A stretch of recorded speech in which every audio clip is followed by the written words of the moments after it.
Bom dia, muito bom dia. Hoje é segunda-feira, dia 1º de abril. Eu sou a Joy Macedo e você tá no Giro do Loop, o nosso passeio matinal pelas principais notícias do mundo da tecnologia. Hoje a gente vai ver a Apple processando aí um ex-funcionário que falou demais. Tem também uma banda larga 4,5 milhões de vezes mais rápida. Tem aí algumas teorias da conspiração sobre o eclipse que vai acontecer na próxima semana rolando nas redes sociais. Tem a OpenAI testando um sistema para recriar vozes humanas. Tem muito mais coisa, mas fica por aí, pega seu café. E antes de começar o nosso giro, eu queria mandar um grande abraço pro meu super parceiro aí de longa data, Júnior Nanete, que hoje anunciou aí, mandou um comunicado oficial aí pra imprensa, anunciando sua saída do Loop. Pra quem não sabe, aqui é um canal do Loop Infinito também, tá? Então eu queria aproveitar esse espaço e deixar meu agradecimento por essa parceria aí que já vem de antes do Loop e espero que a gente continue mesmo com a sua saída. Muito sucesso, amigo, você é incrível. Agora, bora girar!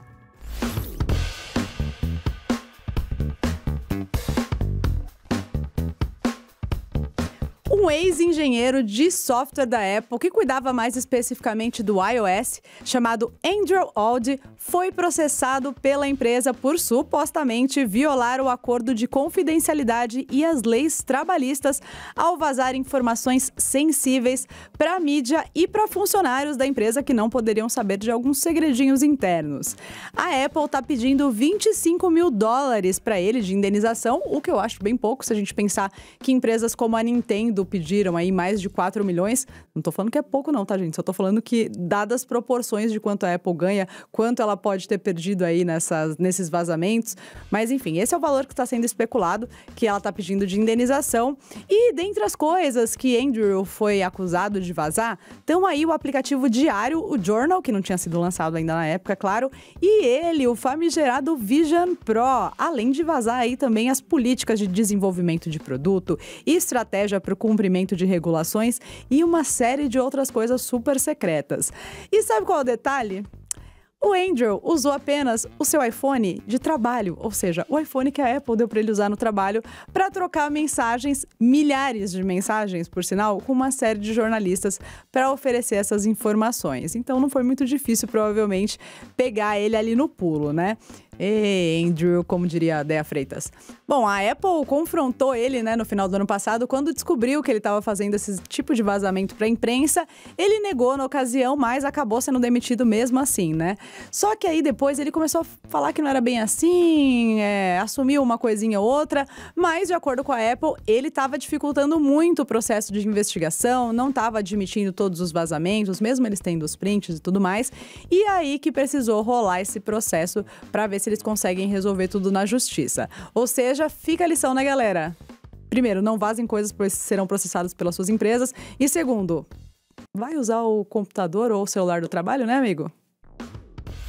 Ainda falando da Apple e também do Vision Pro, vazou aí uma patente que a empresa teria registrado para lançar uma possível Apple Pencil focada no óculos de realidade espacial, como a Apple chama. Mas calma, antes da empolgação geral, né, dos dois donos de Apple Vision Pro do Brasil, incluindo o Will Marchiori, temos alguns pontos importantes. Nem toda patente significa que um produto vai ser lançado, tá, gente? Por muitas vezes a gente cansou de ver aí no mercado as empresas que fazem o registro para ter o direito ali de usar, caso um dia ela queira lançar, enfim, para registrar suas ideias, para que elas não sejam utilizadas por terceiros. No caso dessa possível Apple Pencil para o Vision Pro, já tinha rolado uma especulação sobre isso, mas no comecinho da semana passada, de que a Apple estaria de olho nisso e tudo mais. E aí, no finalzinho ali da semana, saiu esse vazamento da patente que foi registrada. E para que serviria essa tal Apple Pencil pro Vision Pro? Basicamente, a pessoa poderia desenhar ou escrever em qualquer superfície plana, seja numa mesa, enfim, onde ela estiver ali, ela poderia escrever ou desenhar e fazer um link direto com os aplicativos da Apple no óculos. Atualmente já existe uma solução, inclusive, tá? Que é o Drawing Desk, mas aí você precisa usar o iPad para desenhar. Você precisa usar a Apple Pencil para desenhar no iPad e aí você consegue trabalhar um pouco ali no Vision Pro. Lembrando para vocês que isso ainda é só especulação, a patente foi registrada, mas não existe uma confirmação de que esse dispositivo vai ser lançado, esse acessório vai ser lançado. Mas os rumores apontam que se isso acontecer, vai ser numa próxima próxima versão, numa segunda versão do Apple Vision Pro. Pesquisadores da Universidade de Aston, lá no Reino Unido, conseguiram enviar dados a uma velocidade 4,5 milhões de vezes mais rápida do que a banda larga média usada atualmente. Sim, você não ouviu errado, eu falei milhões mesmo. Vou até colar aqui os números para contar para vocês, porque eles são bem impressionantes, tá? Como parte de uma colaboração internacional, os acadêmicos da universidade transferiram dados a uma taxa de 301 terabits, ou seja, 301 milhões de megabits por segundo, usando aí uma única fibra ótica padrão. Mas como eles conseguiram essa façanha? Bom, o Dr. Ian Phillips, que é quem liderou aí o desenvolvimento de um dispositivo de gerenciamento ou um processador óptico lá nessa universidade, explica. Vou abrir aspas. Em termos gerais, os dados foram enviados através de uma fibra ótica como uma conexão de internet em casa ou no escritório. No entanto, ao lado das bandas C e L, que são as comercialmente disponíveis atualmente, usamos duas bandas espectrais adicionais chamadas E e S. Essas bandas tradicionalmente não eram necessárias porque as bandas C e L poderiam fornecer a capacidade necessária para atender às necessidades dos consumidores, fecha aspas. Antes do desenvolvimento desse dispositivo aí na universidade, ninguém tinha conseguido aí imitar adequadamente os canais em outras bandas, na banda E, por exemplo, porque essa C é a mais comum, é a que a gente usa aí comercialmente e a gente está mais acostumado. E por que eles estão pesquisando uma transmissão maior de dados via banda larga? Porque a gente sabe que cada vez mais o mundo vai demandar isso. Então, os pesquisadores já estão de olho em como tornar isso comercialmente viável para as pessoas comuns, né? Só uma curiosidade, eu falei para vocês aí que os dados foram transferidos numa taxa de 301 terabits por segundo. Por segundos é ótimo, né? Por segundo. Para vocês terem uma ideia, eu tava dando uma olhadinha aqui no site da Speedtest para ver qual é a média de velocidade de download aqui no Brasil em fevereiro agora de 2024, e essa média ficou em 150 megabits por segundo. Então, imagina esses 301 milhões de megabits por segundo rolando aí na sua casa, hein? Dá-lhe download, não vou falar do quê.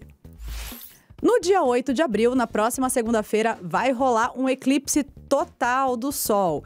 E claro que a galera já tá como endoidecida nas redes sociais. TikTok, YouTube já tá cheio de teoria da conspiração, mas vamos falar aqui um pouquinho sobre os fatos. Só para vocês entenderem, esse eclipse ele é muito raro porque o Sol vai ser completamente encoberto. Então isso vai arrastar multidões para os locais onde ele vai ser visível, tá? Só para vocês terem uma ideia, a expectativa é que cerca de 44 milhões de pessoas vão conseguir visualizar esse eclipse total. Basicamente, ele vai poder ser visto ali no México e nos Estados Unidos, mais especificamente na região do Texas, do Maine, e a especulação é de que esse fenômeno só volte a acontecer em 2044, daqui a 20 anos. E ele também vai ter uma duração muito grande para os números que a gente está acostumado a ver em eclipses, tá? Ele vai poder durar cerca ou mais de 4 minutos, ou seja, vai ficar aquela escuridão durante cerca de 4 minutos. Mas voltando a falar aqui da galera da teoria da conspiração, lá no TikTok, no YouTube, eles estão falando, lá no YouTube, ou aqui no YouTube, dependendo de onde você estiver nos acompanhando, a galera tá falando que isso pode ser o fim do mundo, que os sistemas elétricos vão cair, que a internet vai cair, não vai ter sinal de celular. E, gente, calma, não tem nada disso, é só um eclipse, tá bom? Mas algumas ações, alguns anúncios do governo ajudaram a galera a usar de forma errada a informação. Por quê? Porque parte do governo pediu pra galera se precaver, afinal a gente tá falando de pequenas cidades que vão ser onde esse fenômeno vai ser visível. Ou seja, essas cidades vão atrair multidões, como eu falei pra vocês. A previsão é de que mais de 1 milhão de pessoas se movimentem aí para essas cidades pequenas para poder acompanhar esse fenômeno. Então, o alerta de, galera, talvez a internet não fique muito boa. Galera, já guarda aí sua comida em casa, porque, né, a gente não sabe como é que vai ser receber tanto turista se a gente não está preparado para isso. Esse era o alerta, para as pessoas se prepararem para isso, para receber muita gente. Só que, claro, que tudo isso foi deturpado e uma série de teorias foram criadas. Então, assim, o que eu estou ansiosa para ver as imagens que vão ser criadas durante esse eclipse, que a gente sabe que sempre rende fotografias incríveis. Bom, aqui no Brasil a gente não vai conseguir ver, vai ser só no hemisfério norte, então teremos que acompanhar mesmo pela internet. Mas fica de olho aí nessas teorias malucas, tá? Agora, o que não é teoria é uma confirmação. Elon Musk disse que sim, está testando comunidades no safe for work, ou seja, comunidades de conteúdo adulto dentro do Twitter, ou X, ou Twitter, como você preferir. Ele confirmou sim que isso está rolando lá. Ele vai liberar comunidades para conteúdos especificamente voltados para adultos. Não que isso não exista lá, né, dentro do Twitter. Inclusive, tem um dado recente que eu lembro de ter visto, vou até pegar para vocês aqui, ó.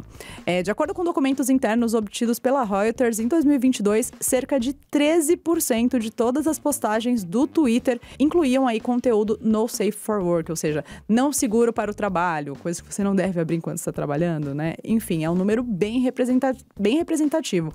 Mas agora ele está tentando cercar todo esse conteúdo dentro das comunidades. E tem um detalhe, tá? Apesar desse conteúdo existir, ele não pode ainda, né? Ter anúncio sobre isso dentro do Twitter. E provavelmente, Elon Musk vai dar um jeito de monetizar isso dentro dessas comunidades. Fato. Foi anunciado aí também que vai ter algumas regras, obviamente, junto dessas comunidades específicas para conteúdo adulto, incluindo aí a opção de tirar as pessoas e explicar para elas por que ela não é elegível para participar de uma determinada comunidade, seja pela idade, enfim, ela não atende ali os requisitos. Também vai ser permitido proibir as pessoas temporariamente ou permanentemente desses grupos. Enfim, vamos ver o que vem aí, porque Elon Musk disse que vai estar disponível em breve. Vamos aguardar e acompanhar. Agora não poderia faltar ela, a inteligência artificial, né? OpenAI está testando um sistema para recriar vozes humanas. Mas o que pode dar errado, não é mesmo? Além de muita coisa. Essa notícia foi dada pelo The New York Times e eles disseram aí que a OpenAI anunciou o Voice Engine, que é um novo sistema de inteligência artificial capaz de recriar as vozes humanas, como eu falei para vocês. Ela está testando aí esse produto novo com um pequeno grupo de empresas, de acordo com o New York Times, e ela está mantendo a privacidade por enquanto para examinar os perigos potenciais e muito óbvios desse tipo de tecnologia. A gente sabe que recentemente o Sora, que é a plataforma da OpenAI que cria vídeos do nada, foi apresentada aí para os executivos de Hollywood para tentar trazer eles pro lado da inteligência artificial, para que essa inteligência artificial que gera vídeos a partir do nada não seja vista como uma ameaça, mas sim uma aliada. Então, enfim, vamos ficar de olho no que vem por aí, mas a gente sabe que já existe. O próprio iPhone, inclusive, consegue reproduzir a voz do usuário. Depois ele lê 150 frases em inglês, mas dá para reproduzir como recurso de acessibilidade. A gente sabe que já existe Deep Audio, mas pensar na proporção que a OpenAI tem com seus produtos é algo que vale a pena a gente acompanhar com toda certeza. E para fechar aqui, uma notícia rapidinha do mundo do entretenimento. Se você acha que não assina streaming o suficiente, vai voltar mais um aí se você quiser assinar, tá? A MGM anunciou que o MGM Plus vai voltar hoje, dia 1º de abril, aqui para América Latina. Lembrando que ele está disponível, o MGM Plus está disponível aí nos canais do Prime Video, ou seja, no Prime Video Channel, lá dentro do Amazon Prime Video. Esse serviço tinha saído daqui a algum tempo, não só daqui do Brasil, mas de uma série de outros países, e volta hoje, disponível, como eu falei para vocês, via Amazon e também na Apple e na Claro como um canal. O que tem por lá? Vamos ver o que tem por lá que eles anunciaram. Tem Handmaid's Tale, muito bom. Teen Wolf, um clássico, não assisti, mas um clássico. E falando em clássico, tem Rocky, Creed, Brinquedo Assassino, Pantera Cor-de-Rosa e Legalmente Loira. Não foi uma curadoria minha, isso foi o que eles usaram para divulgar, tá? Mas fica a dica, se você quer ter mais um streaming, quer assinar mais um serviço, tem hoje. E por hoje é só, pessoal. Espero que vocês tenham um excelente dia e uma excelente semana. Lembrando que o nosso programa está disponível todos os dias às 6 da manhã, tanto nas principais plataformas de áudio, como também uma versão em vídeo lá no YouTube, no nosso canal do Giro do Loop. Espero vocês amanhã para a gente tomar o nosso café da manhã, o nosso chá, para te fazer companhia aí no trânsito, no transporte público. E mais uma vez, tenha um excelente dia. Um beijo, tchau, tchau.